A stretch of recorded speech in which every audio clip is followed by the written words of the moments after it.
আসসালামু আলাইকুম। বসুন ভাই, কি সমস্যা নিয়ে এসেছেন? ওয়ালাইকুম আসসালাম আপা। একটু ব্যক্তিগত একটা সমস্যা, তাই কিছুটা লজ্জাও লাগছে বলতে।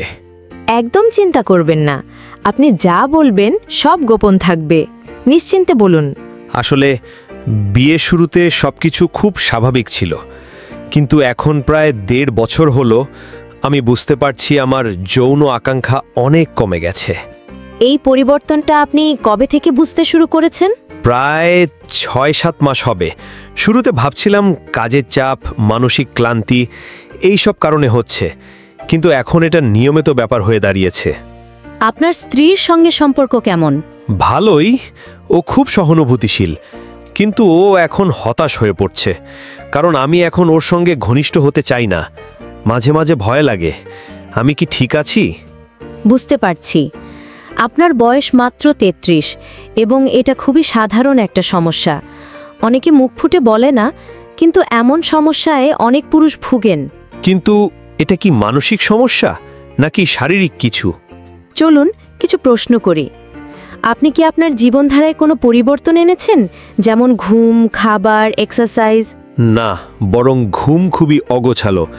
রাত 2টা-3টায় ঘুমাই, সকালে অফিস। খাওয়াও অনিয়মিত। এটাই আপনার সমস্যার একটি বড় কারণ হতে পারে। শরীর এবং মন দুটোই যৌন ইচ্ছাকে প্রভাবিত করে। আমি বুঝতে পারছি এখন, কিন্তু এটা কি আবার আগের মতো হওয়া সম্ভব?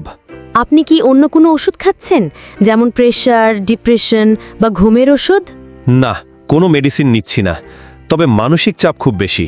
অফিসের কাজ, পারিবারিক দায়িত্ব সবকিছু মিলিয়ে। এটাও একটা বড় কারণ। স্ট্রেস হরমোন কর্টিসল আমাদের টেস্টোস্টেরন লেভেলকে কমিয়ে দেয়, ফলে যৌন আকাঙ্ক্ষা কমে যায়। সোজা কথাই বলি, আপনি ক্লান্ত শরীর নিয়ে মস্তিষ্ককে যৌনতা ভাবতে দিচ্ছেন না। আবার সম্পর্কের মধ্যেও যদি আবেগের জায়গা কমে যায়, তাহলে শরীর স্বাভাবিকভাবেই সাড়া দেয় না। আপা, মাঝে মাঝে আমি নিজেকেই দোষী মনে করি। ভাবি, আমি পুরুষ হয়েও কেন এমন হচ্ছে? এই দোষবোধটাই কিন্তু আপনার ইচ্ছাকে আরও দমিয়ে রাখছে। এটা রোগ না, এটা একটা ফেজ যা পরিবর্তনযোগ্য। দেখুন, আমি আপনাকে 5টি কাজ করতে বলবো। আপনি যদি এগুলো নিয়মিতভাবে করেন, আপনার আগ্রহ ধীরে ধীরে ফিরবে। 1. ঘুমের রুটিন ঠিক করুন, অন্তত 7 ঘন্টা ঘুম। 2. হালকা ব্যায়াম করুন, সকালে 20 মিনিট হাঁটা। 3. স্ত্রীর সঙ্গে রোমান্টিক সময় কাটান, টিভি, মোবাইল বাদ দিয়ে। 4. স্ট্রেস কমানোর জন্য মেডিটেশন শুরু করুন। 5. হস্তমৈথুন বা পর্ন থেকে বিরত থাকুন, এটা আকাঙ্ক্ষা কমিয়ে দেয়। আপা, আমার স্ত্রী মাঝে মাঝে বলে, তুমি আর আমায় আগের মতো চাও না। আমি খুব কষ্ট পাই। স্বাভাবিক, ওর অনুভবটা সম্মান করতে হবে।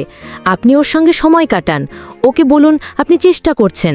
আপনার মানসিক উপস্থিতি ওর আত্মবিশ্বাস ফেরাবে। আপনার কথা শুনে আমার মধ্যে একটা আশা জন্মাচ্ছে। আমি আপনাকে কিছু রিল্যাক্সেশন এক্সারসাইজ লিখে দিচ্ছি।